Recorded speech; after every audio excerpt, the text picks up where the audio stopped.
So there's chatter going around that the Vikings should potentially trade Jordan Addison, and now this isn't coming from the Vikings side. This is more from the Bills side. Bills writer saying, I don't even know who that is. I've never heard of him, but saying that the Bills should try to trade for Jordan Addison. From the Vikings perspective, I wouldn't do this. And if we were gonna trade him, it would take at least a first and more. Taking first and a fourth, first and a third, similar to that Diggs trade.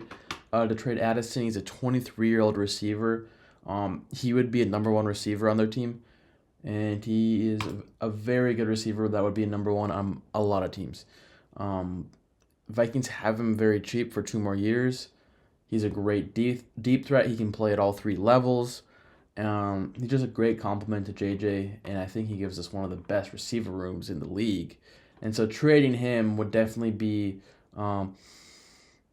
leaving a hole in the wide receiver room. We could definitely look at potentially filling that with the pick we would receive, but I mean, there's no guarantee that that person is at the level of Jordan Addison.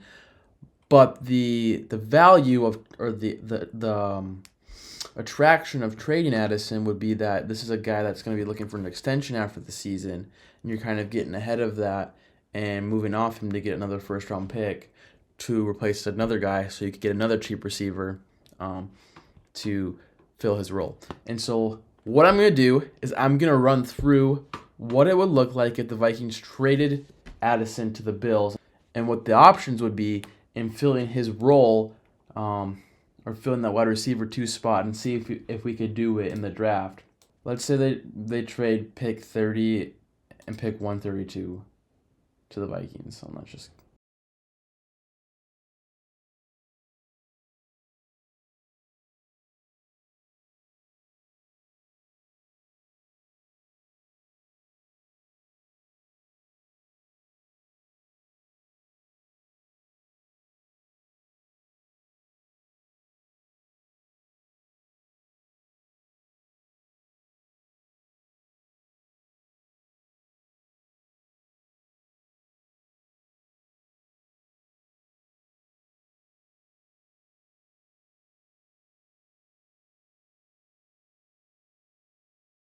All right, so let's start the draft.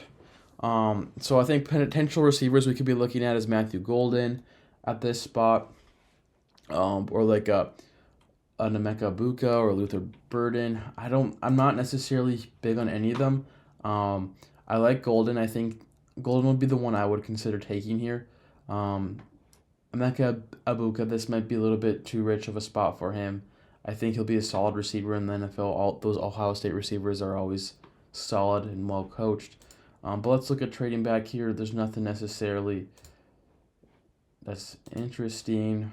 It looks like both Burden, Ibuka went. Did Golden go too? Yeah, Golden went. So there's no receivers left. And so there's no receiver left here that I think is worth taking. Since I think most of the guys that we would target are gone, I think I'm gonna wait to the back end of round 2, in early round 3 to try a target receiver, and I'm gonna be looking at someone like a Kyle Wilson or Jack Beck. So let's see here then. There's nothing necessarily enticing with these trades.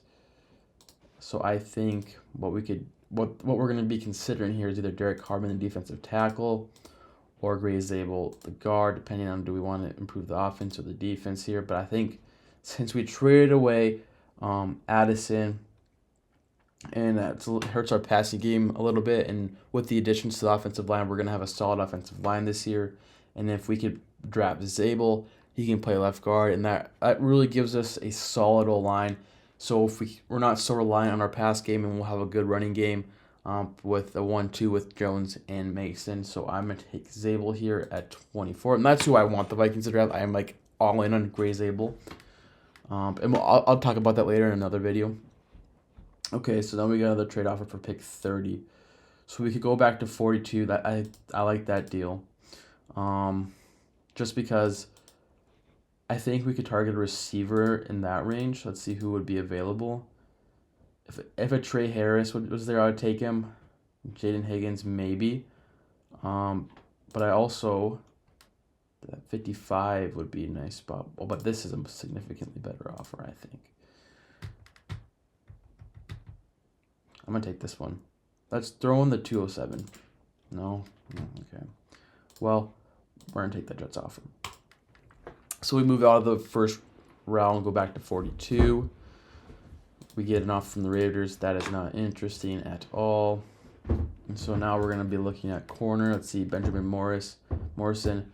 I think at this range, this could be a good pick. He's going to be risky. He has the hip injury. And hip injuries with corners is a really scary thing. You'd have to have the medical team clear it because that could be a career ender. If he's going to have hip problems, like that is a career ender, and we don't want to touch that. But if he ends up being healthy, this would be a steal at this value. This is a first-round type of player. Amos, I think he'd be gone before him. Another great pick.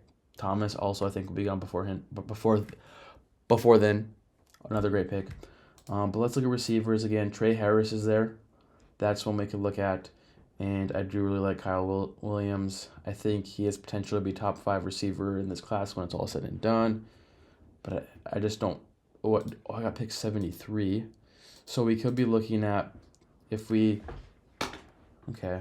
So we could try to target him at 73. And then look at defense here. We could look at one of the D tackles or a corner. Oh, I think we're gonna, I think we're.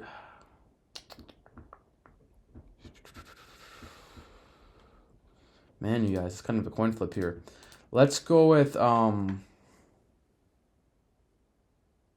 Let's just go with Morrison. Roll the dice, and then offensively, we're gonna hope that yes, he's there. Perfect, Kyle Williams. So now we're at pick 97. We still could use that D tackle spot. So I really like Joshua Farmer there. I think that would be a great pick. We could use some depth at linebacker. I think Demetrius Knight would be a good pick. Stutzman, another great pick. Running back. Now Vikings already have Aaron Jones and Jordan Mason, but I mean this running back class is just stacked that I wouldn't be against taking another running back in round 3 and say moving off of Aaron Jones next year and rolling with Mason and whoever we draft this year. So you could look at Scadaboo, I think, will be gone just realistically. Tootin would be a good pick. This guy is, I believe, he brings the speed, which would be the good complement to Mason, who's more of the downhill, one cut kind of guy. And Martinez would also be a great pick. Let's see our next. Let's look at what we have for picks. Could look at trading down just because we're kind of thin on picks, but none of those are. That's not. Let's go with Farmer.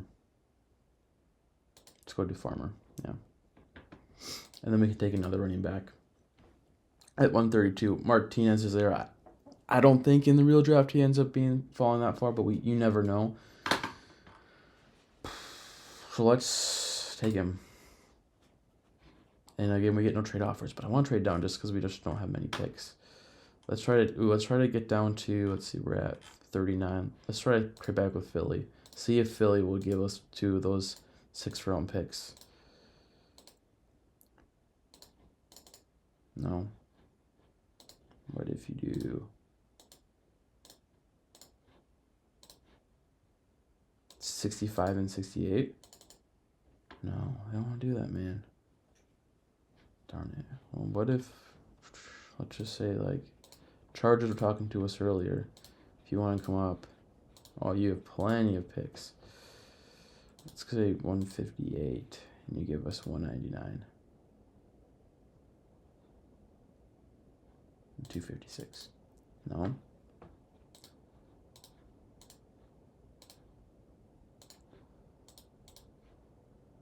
$158 and $199. Come on, that's a good trade. Perfect. Okay. So we move back to 158.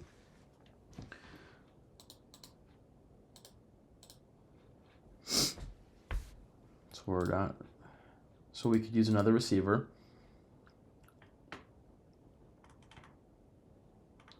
I really like Efton Chisholm.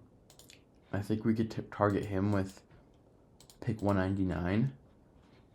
And then maybe we don't tight end. We don't necessarily position that we would need. Let's see if anybody. I think we just go be best player available here. I really like Noel Williams. I really like him. Let's take him. And then we're gonna take Chisholm. Unless we could trade back. But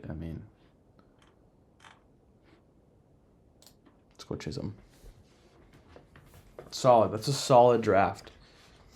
For moving off Addison, and then I guess when you move off Addison too, you're gonna want to look at signing another receiver, and I think we can look. There's still some guys out there in free agency like an Amari Cooper. Bringing in somebody like that, or to fill in at that wide receiver 2 spot for this year. And then you have Kyle Williams too, who could play in there. But yeah, what do you guys think of this draft? We got Gray's able to plug in, start at guard. Morrison, who's kind of a gamble. But again, that all plays out with the medical staff and what they think, and if they're okay with it, that's a solid pick. Kyle Williams, I think this could be a steal in the draft. I think he's very underrated. Phenomenal route runner. Great at creating separation. If you do those two things well as a receiver, you're going to make it in the NFL, so I think that's just a solid pick. Farmer, another great defensive tackle who in other years would go a lot earlier, but because of the depth this year, he falls down. Martinez, same story there. Great running back. If it was another year, he'd be probably going up in the second round. Falls because the depth in the running back class. Great player. Williams, another solid corner, solid value there. And again, Efton Chisholm, I really like the potential there. Now, I don't want to go say Cooper Kupp type, because just a white small guy from Eastern Washington, but like he definitely has the potential to be a solid receiver in the NFL. Good, he creates separation, and like he really could fit that Cooper Kupp role, where he's playing with the short game there with those short routes with the slants, the ins, the outs. Like he's really, I think could do a good job there with Kevin O'Connell, just knowing how to use him too. Like, because he's been coaching Kupp. I think that's a perfect fit. And I think he'll fall a little bit too because people are concerned about the level of play playing at Eastern Washington, which obviously we've seen that it's not true. If you can play, you can play. We've seen Cooper Kupp come from the same school and get Super Bowl MVP, so you can do it. And he was good in college at that level, so I think it translates well. But overall, guys, let me know in the comments what you guys think of the video or what you think of this draft. Trading away Jordan Addison, would you do it? What would it take for you guys to trade him? Go discuss in the comments. Thank you for watching.